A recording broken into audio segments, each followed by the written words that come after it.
بسم اللہ الرحمن الرحیم۔ ہجرت مدینہ اسلام کی تاریخ کا وہ لمحہ جب صبر، قربانی، تدبیر اور اللہ پر توکل کا سب سے خوبصورت مظاہرہ دنیا نے دیکھا۔ مکہ کی سرزمین مسلمانوں کے لیے تنگ ہو چکی تھی۔ نبی کریم صلی اللہ علیہ وآلہ وسلم اور آپ کے صحابہ کو ظلم و ستم کا نشانہ بنایا جا رہا تھا، مگر وہ صبر کرتے رہے، اللہ کی راہ میں سب کچھ قربان کرتے رہے۔ پھر اللہ کا حکم آیا کہ ہجرت کرو۔ نبی کریم صلی اللہ علیہ وآلہ وسلم نے اپنے رب پر توکل کرتے ہوئے خاموشی سے ہجرت کی تدبیر فرمائی۔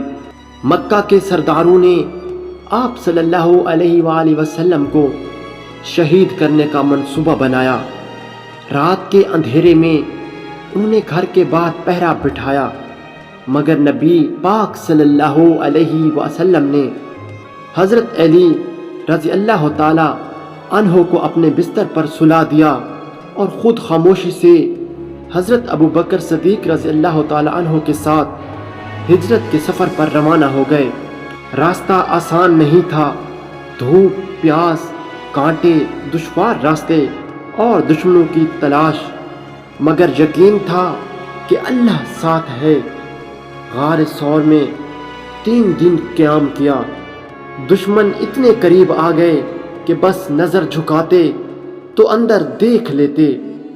حضرت ابو بکر رضی اللہ تعالی عنہ گھبرا گئے، مگر نبی پاک صلی اللہ علیہ وآلہ وسلم نے فرمایا، غم نہ کرو، بے شک اللہ ہمارے ساتھ ہے۔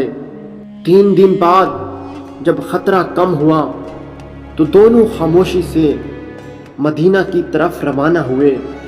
راستے میں مشکلات کا سامنا کیا، مگر ایمان کی روشنی ہر اندھیرے کو چیرتی گئی۔ مدینہ پہنچنے پر صحابہ کرام اور انصار نے نبی پاک صلی اللہ علیہ وآلہ وسلم کا ولہانہ استقبال کیا۔ یہ کوئی عام ہجرت نہیں تھی، یہ ایک عظیم آغاز تھا۔ مدینہ میں اسلام کو نئی زندگی ملی، مسجد نبوی بنی، بھائی چارہ قائم ہوا اور اسلام دنیا میں پھیلنے لگا۔ ہجرت ہمیں سکھاتی ہے صبر کرنا، حکمت سے کام لینا اور اللہ پر مکمل توکل رکھنا، کیونکہ اگر نیت خالص ہو تو اللہ راستے کھول دیتا ہے، مدد بھیج دیتا ہے۔ آج ہمیں نبی پاک صلی اللہ علیہ وآلہ وسلم کی ہجرت سے یہی سبق لینا ہے کہ زندگی کے سفر میں جب اندھیرے چھا جائیں تو یقین رکھو کہ اللہ ہمارے ساتھ ہے۔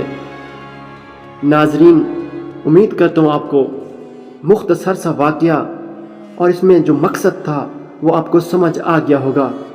ویڈیو اچھی لگی ہے تو ویڈیو کو لائک لازمی کریں اور چینل کو سبسکرائب کرنا بالکل بھی مت بھولیں۔ شکریہ۔